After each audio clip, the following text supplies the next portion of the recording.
Ito, 1,894. Sige, kunin ko na to. Tignan ko muna kay manang ko. Baka may wala pang bayad. Dami. Papatanggal ko buto, tsaka balat. Yung ginagawa ko dito nakaraan. Sige, lahat na. Kaya, pero bayaran ko muna. O, tanggal balat, tsaka tanggal buto. Tanggal laman. O, tanggal laman, para wala matitira. Ay, Sige, tanggalin lahat. tanggalin lahat, wala matitira. Hindi, mas diretso yun na. Oo, kasi panglalaga ko lang din yan. Pang-adobo-adobo yung soul na.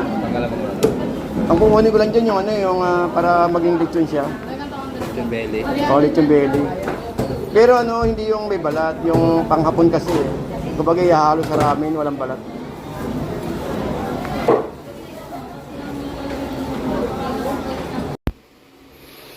Okay, so guys, nandito tayo ngayon sa bahay, no? At medyo hindi muna tayo nakalabas ngayon, gawa nga ng sa bagyo.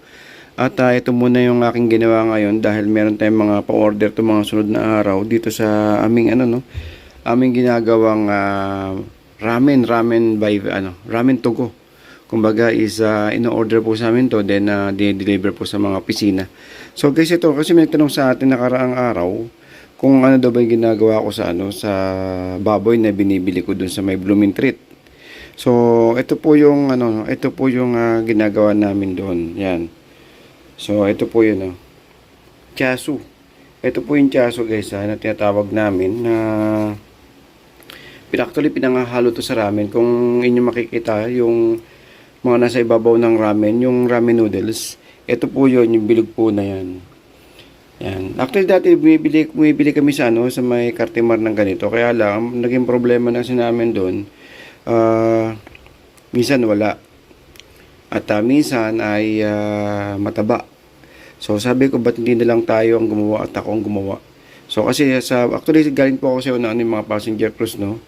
So sa passenger cruise ginagawa po namin to. Tsaka sa tanker galing din po akong tanker, no. Way back 3 years ago. So yung huli kong sakay. Then ito po yung sa mga barkong hapong po kasi ko Ito yung normally na ginagawa namin halos madalas. Kasi pagkain ng hapon is normally may ramen po. Halos linggo-linggo may ramen yan. Kaya nasanay na akong gumawa nito. Actually ito yung binili natin na belly doon sa may blooming treat kahapon. So bumili tayo ng belly at ginawa ko na ng ganito. Yan. So, ginawa natin sa belly, doon sa may blooming treat, pinatanggal natin yung buto, pinatanggal natin yung balat. So, ang naiwan na lang is yung karne, then i-roll po natin yan. Ginagamitan ko ng ganito. Ito yung panali ko. So, parang pang saranggola lang, no? Pang ikot, yan, no? Yan. So, yan po yung pinang-iikot natin. Dapat na maging pantay lang, no? Yung pag-ikot, na sa ganun is magpantay yung yung karne, nasa ganun isa bilog na bilog siya. Parang ganyan, no? Tignan nyo. Ayan, bilog, So, ito is stock po namin to, Pero kung sa may mga gustong umorder po, pwede naman po yun. So, dun po sa may Cartimar, sa mga Japanese grocery, ang bibili po namin doon is nagre-range po ng ganito. Dali, Ito po yung namin, no? Ito po yung ayan, tanggalin ko yung so, 600. So, meron tayong nalagyan na 100, kaya naging 500 grams. Ito pong 500 grams na to, binibenta po naman ng 500 pesos. So, yan po, 500 pesos po yan. So, ganun din po yung presyo dun, no? Kung makakaikot po kayo sa may Cartimar, sa mga bilihan po ng mga ramen products, ganyan din po yung presyuhan niya dahil gawa ng medyo mahal din po yung baboy po natin, no? So, yun po. Then, sa slice ng, ito po yung isang piraso, isang rolyo, yan, ang daming kinalabasan. 1, 2, 3, 4, 5, 6, 7, 8, 9, 10, 11, 12, 13, 14, 15, 16, 17, 18, 19, 20, 21, 22, 23, 24, 25. 25 slice. Yan. So, nasa inyo na po yan, no? Kung anong slice po yung gagawin nyo, kung medyo makapal siya, medyo manipis lang. So, kasi pang ramen, normally, lang yan manipis lang. So, ayun po. Pwede naman manipis na manipis. Kumbaga is eksaktuhan lang yung nipis niya, Ayan. So, din dito, guys, pwede nyo rin itong, pwede nyo rin itong ulamin. Gawa lang kayo ng, yung, ito yung pinakasauce niya. Saglit, pakita ko. Ito po yung pinaka ano niyan, pinaka pinagprituhan. At saka, ang paggawa po kasi ganito ay sa pinapakuluan muna, no? Pinaparol sa pan, then papakuluan siya. Then pag malambot na, ipapakuluan niyo naman sa toyo na may oyster sauce na may asukal. So, yun po yung sa akin. Yung iba naglalagay ng mirin, conforme, no, kung sa mga ano, sa may mga gusto. Yung iba naglalagay ng mirin, pero ako hindi na po. Yun ang akin na oyster, asukal, at saka po yung pakita ko siya yung toyo Yan, ito po yung ginamit ko, no. Wadakan soy sauce. Actually, marami po ano, pwede kayong gumamit ng silver swan naman. Kung sa pagpapakulo lang, pwede naman yun. Basta lagyan nyo lang ng asukal at saka po ng oyster para matamis-tamis. Then, ito po yung timbang natin ito is 500 grams. Kung mga gustong bumili, pwede po tayong bumili. At pwede ko rin pong i-slice na i-deliver na po sa inyo by slice. Kasi may mga nagtatanong po sa akin ng ganito At baka ilagay ko na rin po ito sa, sa aking Facebook page. At saka po sa marketplace. Ito po ang ating shiasu.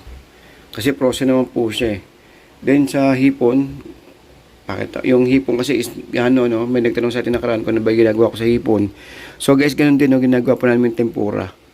So kapag-order po kami ng tempura, tsaka po ng mga maki. Ito nakaraan kahapon, may pa-order kami, no? So, pakita ko sa inyo rito, yung picture lang. Yan, yung pinakita ko po sa inyo ngayon. Yan po yung, yan po yung order po kahapon, bound to Quezon City. Yan pong California maki.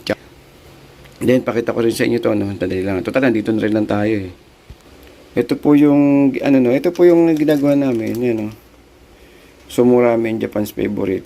Ayan po yung, yung nilalagay namin sa plastic container. Ayan, may itong tantan. Tsaka meron tayong tantan sauce, meron tayong paitan sauce, tsaka po yung shoyu. Minsan kasi may mo order ng shoyu, Gilid ko lang to, Then, ito yung namin, Ito yung nilalagay namin na dry onion, tsaka yung wakame. Yan. Pakita ko lang sa inyo, Eksakto kasi katabi ko, Ano to, yung purikake. Sa kanin naman yung sa kanin. Ayan yung dry wakame. At tsaka itong sesame seed. Yan. Yung sesame seed, bumibili lang ako sa palengke. Yung maramihan tapos binubusa. Ayan, pinapa-brown. Then dito, ayan, green spring onion ring. Ayan. So, ina-order namin to online. Pero mas masarap pag sariwa. Pero gawa ng pag nagmamadali na, medyo kami sa oras. Kaya umorder din po kami ng dry onion. Pero normally ginagawa po namin is yung sariwa. Kasi mas malasa kasi pag sariwa Divisoria, lang ang isang kalating kilo, halos nakukuha ko lang 40 o 50 Okay, so yun, So sana po is nasagot ko yung katanungan ng isang nagtanong sa atin kung ano daw ba ginagawa ko sa baboy. Kasi kala niya daw kasi is pang lechon, but pinanggal ko daw yung balat kung panlilechon. Hindi po, po yun, tiyaso po ang tawag doon. Po yun, pinapatanggal po talaga yung balat po doon para ipaparol. Nang sa ganoon is, siya, papagulungin po kasi sa mantika para mag-lessen po yung fat niya. So next time pakita ko sa inyo paano paggawa ng tiyaso at saka po pagrolyo, tsaka po yung pagpakulo. The same time yung pag-slice, kung ilang slice yung kalalabasan ng kalating kilo. Kalating kilo lang to, guys, Pero pag binili niyo po kasi yan is syempre hindi niyo na mabibili ng kalating kilo lang yan. Siguro mga 1 kilo or more than, kasi i-roll nyo pa may mga trimmings pa yan Ayun, so siguro guys, hanggang dito na lang at nasagot ko yung sagot ko yung katanungan ni Kuya kasi may nagtanong sa atin kung ano daw pa ginagawa ko sa ating nabibili na baboy doon po sa may Blooming Treat. Yan. At saka po yung yung huling upload po natin, yung bilihan ng pugo doon po sa may Blooming Treat. So along Cavite Street, may mga bilihan po tayo ng mga pugo po dyan sa may Cavite Street. Marami po dyan kasi may nagtanong po sa atin kung saan daw ba yung bilihan ng itlog pugo dahil nahirapan daw siya maganap. Sa may Blooming Treat marami po, doon po sa may Oroquieta Street, Then, kung bandang kung bandang Divisoria or Tondo, meron tayo dun sa may Saragosa. Saragosa Street naman po sa may Divisoria. At kung bandang Quezon City kayo, meron po tayo sa may Balintawak. Yan, sa may Balintawak, hindi ko pa naipakita pero meron po doon. Pagbalik po natin ng Balintawak, papakita ko rin po yun. Alright, so siguro guys, hanggang dito lang po tayo, no? At hindi kasi ako nakalabas ngayon dahil may bumabagyo. So today is araw po ng Tuesday. So, yun no, ingat-ingat lang tayo guys at medyo bumubugso-bugso po yung yung buhos ng ulan. Ngayong araw po ng Martes. Okay, so good evening guys. Ito po yung natin, yung set ng ng Chasu na tinatawag po natin Chasu. Ito, re-repack ko na siya hanggang sa ganun is may frozen. Ayan. Dahil may mga pa-order po kami bukas eh. Ayan o. Daming kinalabasan yung isang slice. Pwede nyo ulamin na nga yun eh. Konting pride nyo lang. Pambawon-bawon sa school. Yan, solid talaga. Kita nyo walang tabaw. Kasi mas maganda pag kayo ang gumawa eh. Kasi yung kayo bibili. Kasi sa pagbumili, hindi nyo alam kung maayos ba yung baboy na binili nyo. Kasi naka-encounter na po kami ng nang hindi siya ganun kaganda. Dahil unang-una mataba. Pangalawa, may amoy po yung baboy. So, mas maganda po niyan kung kayo talaga gagawa na sa ganun is, at saka kung o-order man kayo, doon po sa mga kakilala nyo na. Na sa ganun is, pag nagkaroon ng problema, pwede nyo ibalik or sabihin kung ano yung suggestion nyo para lang mapaganda lalo yung inyong pinamimili sa kanila. Alright, so hanggang dito na lang guys. Maraming salamat po and good evening, no? Good evening po sa inyo lahat. At maya-maya po, magmaganda po yung panahon. Baka mapagnabotas naman po tayo at saka po sa may Divisoria. Nako, sa Divisoria talaga nakakaiyak yung presyo dahil umangat po yung umangat po yung presyo ng kamatis at sibuyas. Siguro dahil sa bagyo or sa naging season na rin dahil Berna eh.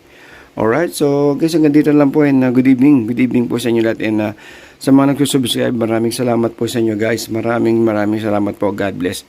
God bless po sa ating lahat and keep safe everyone, lalo sa mga kababayan po natin sa may norte. Mag-ingat po tayo and happy Tuesday evening guys. Happy Tuesday evening. Thank you po, thank you.